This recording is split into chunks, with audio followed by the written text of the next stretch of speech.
Hello, welcome back to the recap. My name's Angie, this is my husband Tim, Morty is here, and today we are recapping from A Nothing Burger.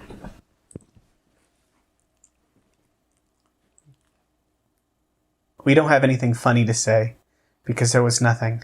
What we saw last week, I think, was a mid-season trailer, because what we saw this episode wasn't anything. The Merrifields didn't go and meet their potential new Muslim sister wife. We didn't get the new woman the Davises were dating. We didn't get So that was disappointing. It was a lie is what it was. This episode was almost as bad as the last one. The most interesting segment was not the Ryans this time. It was the mess that was going on within the Salahuddins. I can hang out with anybody of any age group. Apparently that's not the case.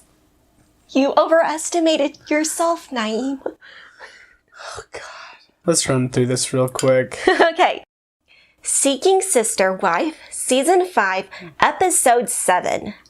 Seeking Answers. So let's start off with the most consistent family within this show, which are the Merrifields. Yeah, I'll give that to them. We begin their segment with Garrick, Danielle, and what I assume are Danielle's parents in their kitchen. And on the far wall, there is a poster of 3 faceless women with their backs turned to us. They were of different skin colors. I assume this was some sort of poster that Garrick commissioned of that vision he had where God shows him of the 5 wives that he's going to marry. Yeah, you can see 3 clearly, a 4th one, and they're all in their underwear and... Or a bikini. And it looked like you couldn't see their faces. This represented Garrick's vision, and I said he's going full...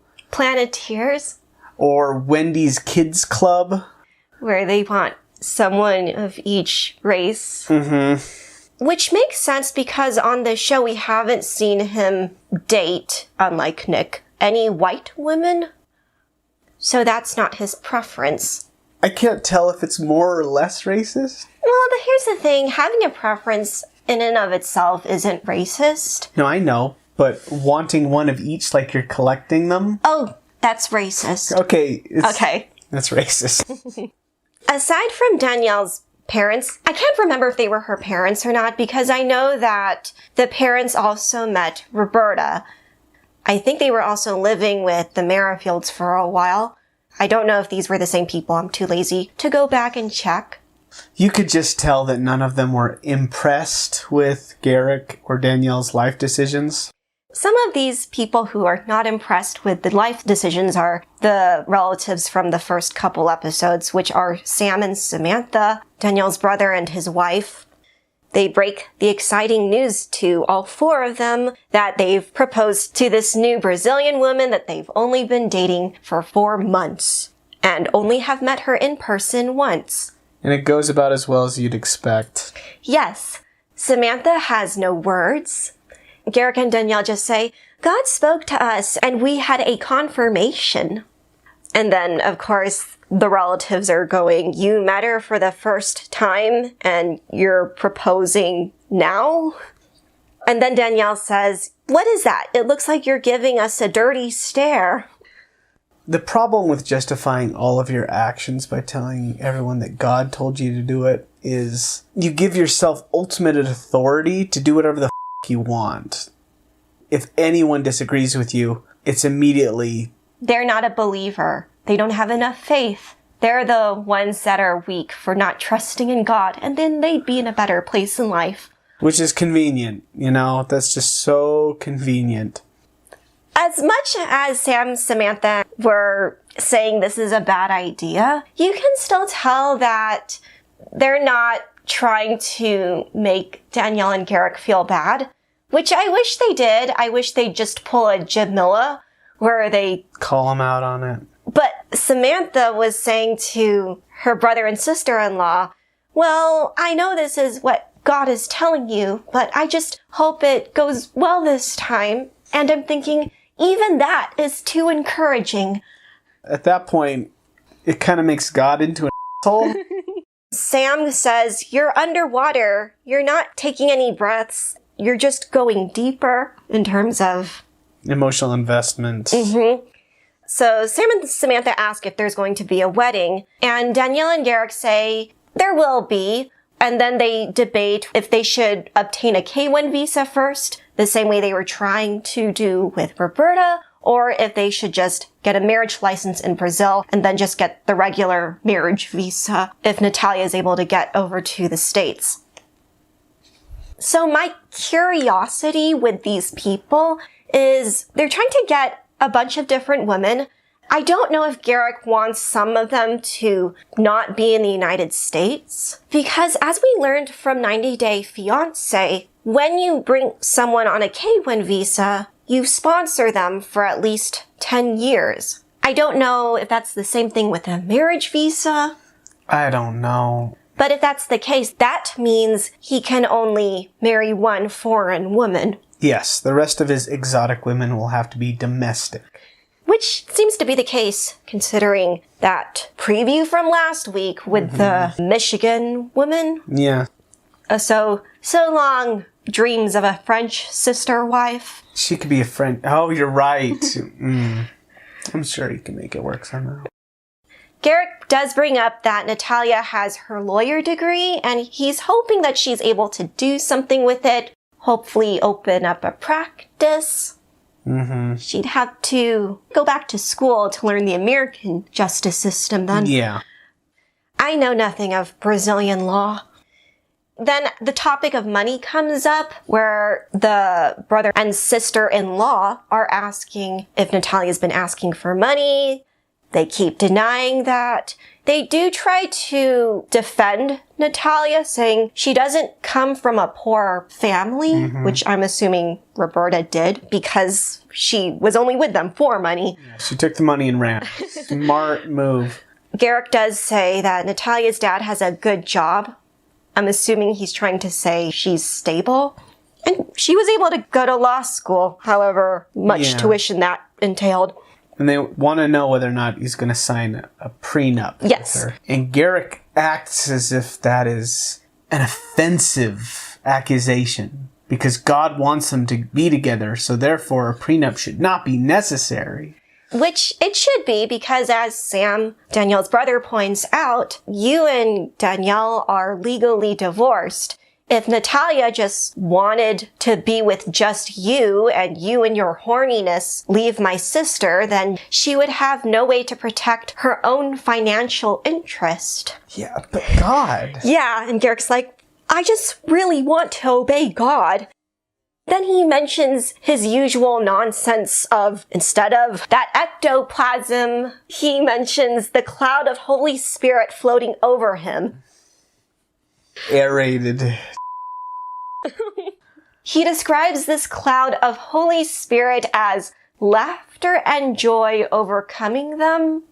And he says that we were laughing. This is so crazy. Yeah, that's what you do when you realize that what you've done is crazy. You start to become hysterical. It's a shock. But instead they take it as revelation. Sam is trying to be congenial in his interview, and he predicts the success of this marriage is 40-60. 40% chance of success. And 60% that it'll end up just like Roberta. I wouldn't want to piss off Garrick. He sounds crazy. We were talking about this when the next scene with Garrick's 5th grade friend came up. I was thinking to myself, how on earth does Garrick have any friends with how much bat crazy things he says and does? Yeah, because at this point, what if one of my friends? What if Chris or Bill said, you know, I think it's high time that I get 4 or 5 more women? That would be insane. You would think that's crazy. I think you need help. I mean, first off, with Bill, I'd say you need to start with 1. And by this point, Chris is already thinking 1 might be too many. So, who knows? Because the friends that Garrick has, And the fact that they've sat with him through all these discussions of having a woman, and the most that Bill, the other friend, was that his friend? Yeah, his name was also Bill, can say to him is, 2 women fighting under one roof. Isn't that annoying? Or he's trying to low-key not judge him in front of him, which I guess in order to be Garrick's friend, you have to be his yes man to some extent. Yeah, none of these people seem willing to call him out on his bull. They're all super cool. I will say the ones that did call him out and ultimately disowned Garrick were his own parents. They disowned him when he decided to be a polygamist? Yes. I think he was living on his parents' property and then they kicked him off of it. Because he wanted to be a polygamist. Yes. So I guess he did have a Jamila in his life. Didn't help. So maybe I guess you can't change your friends. Back to his meeting with his friend. We get a shot of gratuitous bicycle. And his interview confessionals of not him in a white tank top, but in another colored one. Black tank top. Yes. Also, wicked organ solo. Little musical motifs. This is where it's revealed that Garrick does want to go see Natalia down in Brazil and stay there for 1 month. I was expecting him to say a week. Or 2. Fine, 3 weeks, but 1 whole month. Why? Well, this is June. I'm assuming his kids are on vacation now. He's like, I'm on vacation now, too. Is he going to return with Natalia? I think so. I think Danielle mentioned that he's planning to have the wedding there, or at least legally marry her, and then bring her up so they can get the marriage visa. A month. Yes. That's excessive. Somewhere in this conversation, Bill, the friend, asks, how does Danielle feel about all this? And Garrick says she's fine. The most she's worried about is that the people that we're dating suck. I think that's what Danielle believes, but I don't think that's the problem. I think she thinks these visions suck. The third segment of the Merrifields encapsulate these self-shot footage of Danielle and Danielle filming Garrick. The first part is where she confesses that she doesn't think she and Natalia are growing closer together, but she does say that Natalia and Garrick are becoming more and more connected. Because they share more text messages. As Tim says, she films Garrick cooking in the kitchen, and she accuses Natalia of ignoring her DMs, I guess. So she says that it's been hours since Natalia has replied, but she says that Garrick is getting replies around the same time that she should be contacting her. I mean, she's coming off, in my opinion, a little... Paranoid? Yeah, she's coming off a little bit too sensitive, but that doesn't mean that she's wrong. Because if it were just a person texting you and you have no other information, then I would say, okay, you're imploding a little bit. You have no evidence of that. But if Natalia is texting Garrick and she's just leaving Danielle on red at the same time, then it is safe to say that Natalia is ignoring her. And Garrick is being an asshole. Just straight up. He's playing dumb again. And then Garrick says his line, I think this was when he was with Bill, he says, this plural lifestyle can work out if the wives genuinely look out for each other and not get egos. Then this process could be beautiful. And all I could think was, so it's okay if you get such a huge ego, but they can't. It's not his ego, it's God's ego. So, checkmate. Well, as Cody would like to say, polygamy is a dichotomy of contradictions. I feel like these two are on the same intellectual wavelength. Cody and... Garrick. Do you think they'd be friends? Totally. Each one of them could tell them what God told them and they could both validate each other. If this were 2023, I would say that would be a funny scenario to animate, but At this moment, I don't want to create anything with Cody Brown or ever possibly. Now we head on to a family where the wives are very enthusiastic about finding a sister wife. Or I guess 2 out of 3. We start off with just the 3 women. Nick is gone again from this episode. April says it's been a few weeks since she and Danielle had that conversation where she raked her over the coals. Yes. In order to feel like they have a fresh start, they're going to go to like a break room. Yeah, real Married at First Sight level content. It's just filler. So they take this as a fun opportunity to break things. Unfortunately, all 3 of the women can't be in the same room at the same time, so they either have to watch one sister wife break things all by herself, or have 2 of them in the same space while the other one watches them through a TV. Or something like that. They don't really make it clear. As they're doing this, April says that she hopes this activity is helping Danielle feel more comfortable, which I'm thinking the best way to make Danielle feel more comfortable is to not invalidate her. Yeah, this whole thing is just a distraction. It's like taking a kid to get ice cream because they're sad about the fact that you don't love them or something. It's a Band-Aid over a bullet wound. And that bullet wound is imminent. We just get some shots of them breaking stuff. Danielle throws a mug. It doesn't shatter for some reason. Those things are pretty thick. Maybe she just didn't throw it hard enough. And then Danielle says, I'm still new to polygamy. I think April and Jennifer are starting to get that. As the women are breaking things, they yell out, "Men are a menace to society." And in that moment, that's when I knew that all 3 of them have daddy issues. Yes, I think every sister wife ever has father issues. I think Christine had a healthy relationship with her father. I think it was more that she grew up in the lifestyle. I just think that being married to one man is a weird, they're the dad and we're the daughter situation. Because this is kind of a callback to one of our first recaps of this season, where you said, a reason why these women are just content to let Nick be a thinker all day is because they just need a man to be emotionally available because they probably didn't have a male parental figure who did that for them.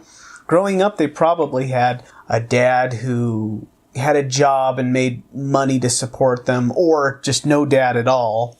And now they don't care if he's making money or not. They just want him to be around so they can, I don't know, get that masculine love that they never received as a child. That's so not healthy. That's my theory. That's just something we speculate about. Don't take any word we say seriously. Oh, God, do people take what we say seriously? Don't do that. Other recappers have to put at the beginning of their video, everything I say is just my opinion. I realized that I wasn't putting that in each video because I just thought that was a given. If any of you think that we are somehow experts and we're giving some sort of truth about any of this, don't think that. Okay, back to your Band-Aid putting on the bullet wound analogy. April said getting it all out is the best thing for us because it feels like we've turned a corner. And then I wrote, hopefully this is enough to help Danielle feel like we can start dating again. Bingo. April says this bit about, I told Danielle about how much what she did hurt me and you don't need to tell her that. She already knows that. You're just controlling this young woman. She's already in a position of deep insecurity. Speaking of being insecure, after that physical activity of throwing chairs and stuff, they all sit down. April starts up the conversation saying they want to start looking for new wives for Nick. I just remembered what the stupid break room reminded me of. What? It reminded me of when Christine and Cody went paintball shooting, and they said it's cheap therapy. No, it isn't.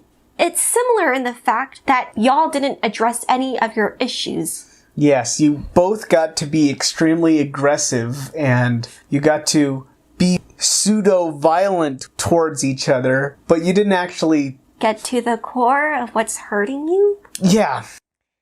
April initiates the conversation saying, we all have to be on board with dating a new person because in our arrangement, it's the women that are the ones that spearhead this process. She says, we want to start talking to people again. And of course, Danielle says, I'm a little nervous. Jennifer does acknowledge that they're going to have to do things differently moving forward. Jennifer says that that hasn't really been an issue because she and April were sister wives for 6 years. And then after that time, that's when Danielle entered the picture. She says it's easy to forget not all wives are on the same page. I think it's very lucky that even two were on the same page. Yes. They think that they can find at least 2 more to agree to this whole situation. I'm shocked they were able to find one. They say that they definitely had some growing pains. Danielle says, I just want to take a step back and really take the time to get to know the person. And then April goes, what guarantee do we have that you won't leave again? No, I thought she said you wanted to get to know these people, not a new person. She wanted to know more about Nick, April, and Jennifer. Oh, I thought she was referring to the new person that they would be dating. No, she says she wants to know them better. Oh, okay. Well, that's a fair request, but obviously the first 2 wives are not amenable to that. Yeah, they're really chomping at the bit to bring some women in here for Nick, or I don't know. I don't know what these women are getting out of it. I don't understand why they're so enthusiastic about this. It's gotta be a sex thing, right? Yeah, they gotta be having some relations with these new people because being excited to bring someone home to your husband that, I'm sorry, is not that remarkable. I mean, maybe they could just bring in some roommates. Why do they have to have sex with Nick? Why is that a deal breaker? I don't know. These people are weird. That's the thing about this show. It always feels like there's something they're not telling us. I mean, that's definitely the case with the Sherwoods because Ashley be hiding lots of stuff about what this sister wife means to their family. But anyways, April goes on with her little, what guarantee, Danielle, do you have for us that you won't leave again? And I think Danielle just reiterates that you're just going to have to take her at her word. She does say that she doesn't want her insecurity to wreck the courting process. That's super culty, April.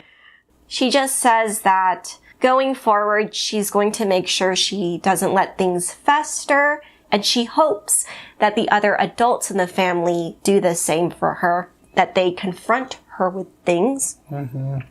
They do ask Danielle the big question, do you want to start dating again? And Danielle goes, yes, you know, like a liar. And after she says that, April says she's a little bit untrusting of Danielle because she thinks she's back and forth about her commitment to them. She says, I am cautiously optimistic. Danielle just needs to say, no, I'm not comfortable with that right now. She at least brings up the aspect that we thought was the biggest hurdle to overcome. Yes, she finally says the thing that we were thinking. Which is the reason why I'm not chomping at the bit to date a new person is because I'm going to have to be legally married to this sister wife. Have they considered maybe a probationary sister wife? Don't marry her. Maybe after a year you could decide to marry her. Yeah, right? and only if you really, really like her can you get to legally marry her. After that, you have power to veto her out or reserve her to be married to the next sister wife. I mean, it's not like you've got some BS religious hokey pokey we need to get married before we can bone thing, because Nick's not even going to marry her, so... Why does it matter? Why does it matter?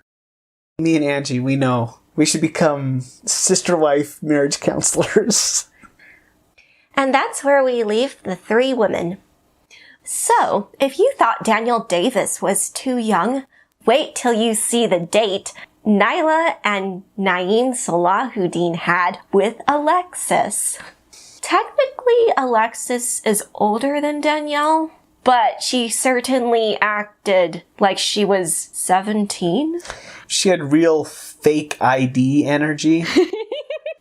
It's hilarious because it starts with Nyla saying that Alexus seems too young and Naeem saying, I can go out with any age group.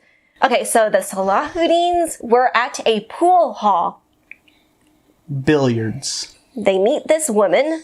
She is 26 years old, and they think this is a good match for them. In other words, she said yes. To be filmed. Naeem says he's excited. I think he's more excited to just get back out there. Then the producers must have asked him if he is uncomfortable with her age. And this must be the point where Naeem is very optimistic. And he goes, I don't have any problem with playing with any age group. That aged poorly. I don't know if Naeem also has something like Danielle where he has a problem with his jaw, but it's almost as if he has some sort of lockjaw where he can't open his mouth fully. So he's always muttering. When he said that, it almost sounded like he was an old man. And combined with that line, it made him sound skeevy. I don't have any problem with playing with any age group. In this episode, there were several times where there were subtitles in the episode because he does mumble so much in this episode. They go to a restaurant, which is a really nice bar. Yeah, the wine something. Again, fake ID energy. I think it was a wine tasting. They also had some burgers and fries. Naeem goes, I'll naturally take the lead. He doesn't take the lead on anything. It's always Nyla that's taking the lead. She's the one who even decided on this cockamamie scheme. He doesn't take the lead in anything. That was the whole point, that she was trying to boost his self-esteem. Oh yeah, that is why they pursued polygamy. So that he could get more validation. The two are sitting at a table by themselves, which I thought was too small for how many people would be at the table. It's just a wine tasting. They're not eating food. No, they had food. Remember? She had a burger. It was in a tray. Oh, maybe it was too small. They're waiting around for Alexus, and she comes in. She's wearing typical clothes for, I guess, a hot June day, which is very short shorts. And unacceptable. They wanted a mature 26-year-old. I guess one that is fully clothed, like Nyla. Wearing an elegant blouse and a skirt. I mean, beggars can't be choosers? They were very concerned about her clothing choices. To a disturbing degree, in my opinion. A lot of Alexus's youthful energy comes out within the first few minutes of meeting her. And it is not appreciated. So she's very excited to taste all this wine. And she says, I like the ones that taste like apple juice. You know, the ones that are sweet. She tastes some and she says, that one tastes like pink. You know, the color.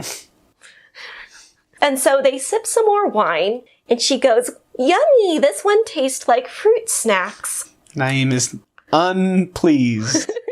In his confessional, I think he's shaking his head.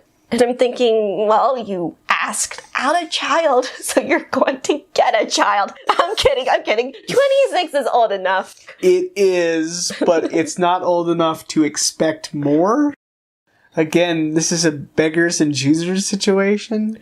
Nyla says, well, you might like the sweet things now, but once you get to our age, taste buds change. And then Alexus says, I must have the baby taste buds. It gets more uncomfortable by the second. Again, in their confessionals, the Salahuddins are saying her age is coming out a lot. And then Naim goes to the bathroom. Alexus, who is extremely poor at discerning the mood in the room, says, "Isn't this date going great? You and I just mesh so well." This is where Nyla talks about their dating process a little bit. She says, "When we embark on this, we have to respect boundaries. So typically, it's not going to be one-on-one. It's probably going to be two-on-one, possibly just you and me getting to know each other without Naim." Then Alexus responds saying she doesn't like that idea. She is trying to be a little bit playful and say, "Well, you never know, because I could have a one-on-one date with Naim and it'll turn out well. You just gotta open your mind to it." And I'm thinking to myself, Nyla already went through that. They explained in the previous episode that there was a girlfriend that kissed Naim behind Nyla's back. The one-on-one have already gone poorly. So for Alexus to say, just open your mind to it, as if they didn't already open their minds to it in the past. Well, I mean, she didn't know that anyway. Alexus didn't know that.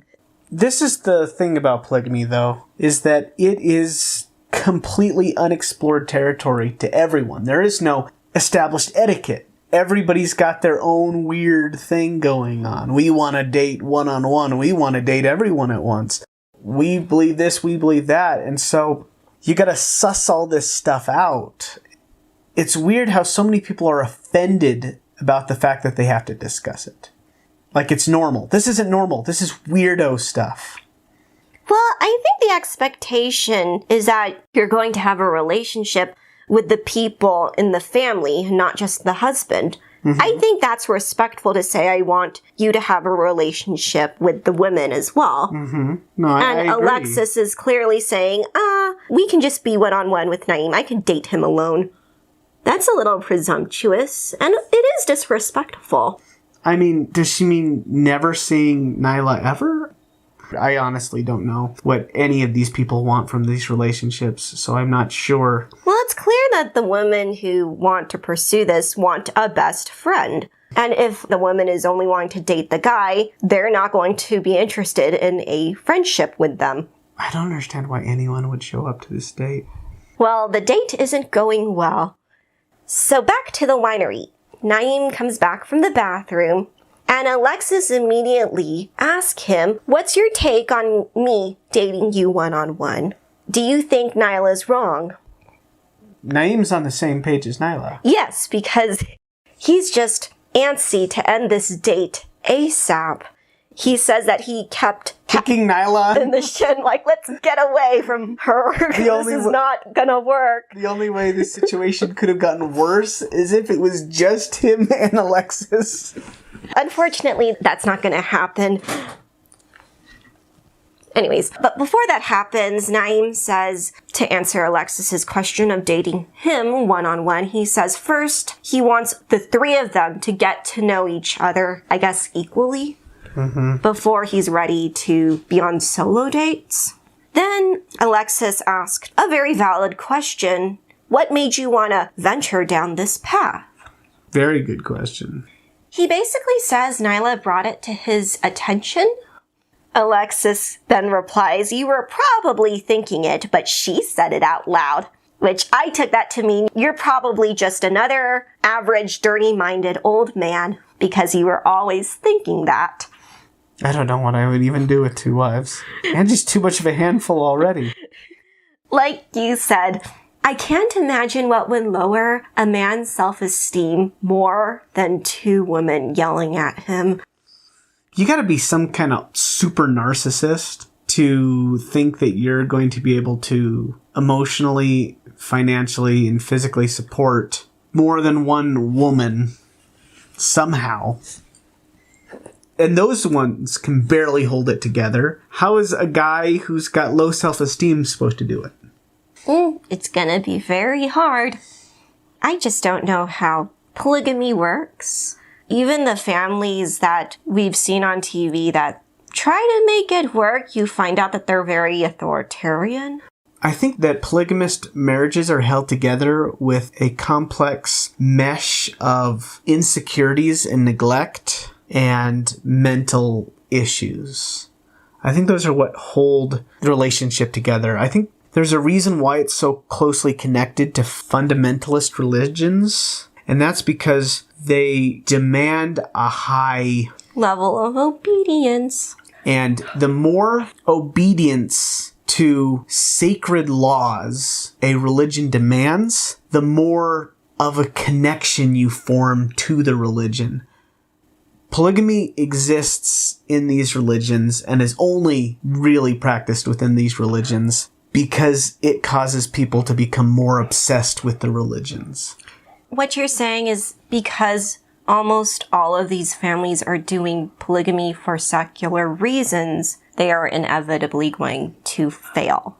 I think all polygamist relationships are going to fail. It's just... Jennifer and April seem to be comfortable with it, though. Yeah, they seem to be comfortable with it for whatever reason. But when we are asked to make a sacrifice for a secular reason or a rational reason, we resent it.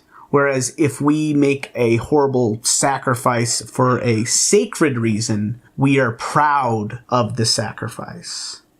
Kinda? I don't know. I can be proud of sacrifices I've made through logic. Yeah, I know, but generally people resent it if they're asked to make a sacrifice if it's not some sort of holy thing for whatever reason. Okay. Their date ends, and then Alexus says to the camera that she thought the date went spectacularly well. Absolutely not. She thinks that there's going to be a lot more dates, which means a lot more exploring. But she thought it was good to hang out and that everyone was so comfortable with each other for sure. Absolutely not. Yes, Naeem was going, I thought I had my daughter at the table. Which Nyla and Naeem didn't mention if they had children. They haven't mentioned it at all. That's usually a thing. You don't have to name the kids. You just say if they exist. Whatever. They don't have to if they're not comfortable. It closes with Naeem saying, they're gonna keep seeking. She's too young. And Nyla says, yeah, not physically, but emotionally. No, she's physically too young. Completely going 180 on his, I could play with anyone at any age. Well, at least he's learning. The last family to discuss are the Ryans. Oh God, I completely forgot they were in this one. Did they do anything? No. They just come back home from their 24-hour round trip from wherever Stephanie lived. They say, our trip could not have gone any worse. And we thought, yeah, it could have. You both could have been arrested. Yeah, the police could have been involved. That would have been worse. Stephanie was not happy at all that they were there. I mean, people usually aren't happy when you tell them not to come and they come anyway. Becky and Ryan say that she's moved on from them because she wants to be with Greg. And they are heartbroken. And then they go, was she lying to us this whole time? Justin turns into Cody for a while, where he rants about how there was too much disrespect for him, no respect for her own word, and on and on and on and on. Maybe this isn't about you, maybe this is about her, but just not enough respect. Really wish she had known that before they paid for that gym membership. Oh my gosh. You know what would have been funny is if she'd been trying to cancel that gym membership. You know how hard it is to cancel those things? And then Justin says, I wanted to bust some windows out of my car as soon as, I guess, they parked their car at her house. So he's got teenager level anger issues? Yeah, he's just coming off as really immature. And then they go, let's just move on, let's get out of the mud. Justin still laments that he gave her everything that he could, and he's out. Becky says, Justin might seem like he's angry. That's just his way of hiding how he truly feels. You know, like an adult. And of course, like every other polygamist on the show, this is not going to put a damper on his view of this lifestyle. He still isn't going to question polygamy. He still wants to live it because this is a good family option. He mentions the strength in numbers. He says it's who I am. And I'm thinking to myself, do you even come from polygamy? Have you ever lived polygamy? I think his family was in the same cult that Becky's stepfather was over. If this is who you are, then you are a bad person, Justin. Also, you suck at it. 20 years and you couldn't even find one. Oh my gosh, you make Cody Brown look competent and dignified. But alas, they think this is gonna work. Oh wait, he didn't say that. I was about to say he thinks this is gonna work out. He says he's gonna go work out. You know, that's what he'd do. I mean, healthy outlets. At least he's not punching holes in drywall or something like that. So that is the end of the episode. Oh my gosh, nothing. A la burger. Yes, nothing burger. Oh my gosh. Okay, so in this episode, the Merrifields have to explain to all of their acquaintances that they just made a bad decision. But it's okay because God told them to. On a cloud. The Davises decide that rather than addressing Danielle's issues, they're going to break some pottery. And then they're going to pressure her to do the exact same thing that she was worried about doing before. The Salahuddins need to find multiple credible IDs for the next girl they date because she's got fake ID energy. The Ryans were not in this episode. Perfect. We were excited about this episode. I don't know what the hell could be in the next episode. We definitely watched a mid-season trailer last week. Yeah, there's nothing in this episode. We highly suggest stop watching the show. There's quality television. It's not hard to find. I can't even remember what the preview is for next week. Sad Boy Shane was crying. Oh, boring. No, I don't want to watch that. Okay. And we all assumed he was crying anyway, but now we get to see it. Okay. I'm not interested. All right. Well, hold on. Come on here for the outro, Marty. So that's it for the recap. Here's Morty, and we will see you next week. Bye. Bye. You were good today, Boyle. I think it's because of the snackos. Hi, we forgot to put this in the episode. So, just one thing I wanted to mention. There's this anime that Tim and I watch every week on Netflix. It's called Delicious in Dungeon. In the most recent episode, last Thursday, one of the characters, Marcel the Elf, talks about where she gets her ancient magic from.